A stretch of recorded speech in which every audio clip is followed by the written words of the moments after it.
Nous avons également présenté ce matin les dernières évolutions législatives en matière de délai de paiement, ainsi que les dernières mesures émises par l'Observatoire des délais de paiement, présidé par Jean-Hervé Lorenzi, et émises également dans le rapport Sherpin, qui a été commandé par Pierre Moscovici, ministre des Finances. Ce qui ressort de ces dernières évolutions législatives est notamment la loi Warsmann de mars 2012, entrée en application le 1er janvier 2013. Ce qui est essentiel de retenir de cette loi, c'est la possibilité pour les créanciers de solliciter le paiement par leur débiteur d'une double indemnité pour frais de recouvrement. Une première indemnité forfaitaire fixée à 40 € et qui peut être réclamée sur chaque facture impayée et échue à compter du 1er janvier 2013, et une indemnité complémentaire sur justification dans le cas où le créancier engagerait des frais de recouvrement supérieurs à ce forfait de 40 €. Donc la loi Warsmann concerne les entreprises du secteur privé.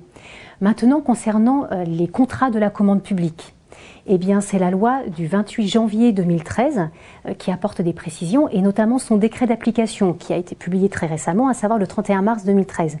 Alors, que prévoit ce décret?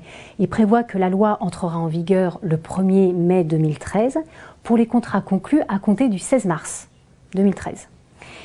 Concernant les délais de paiement, de façon générale, les contrats de la commande publique seront soumis à un délai maximal de paiement de 30 jours.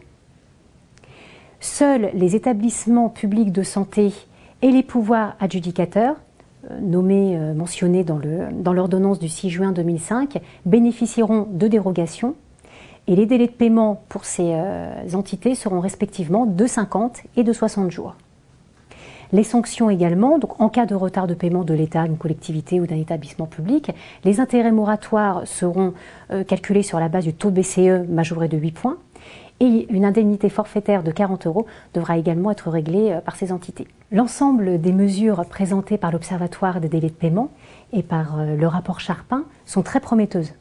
Simplement, elles présentent des inconvénients limitant leur intérêt.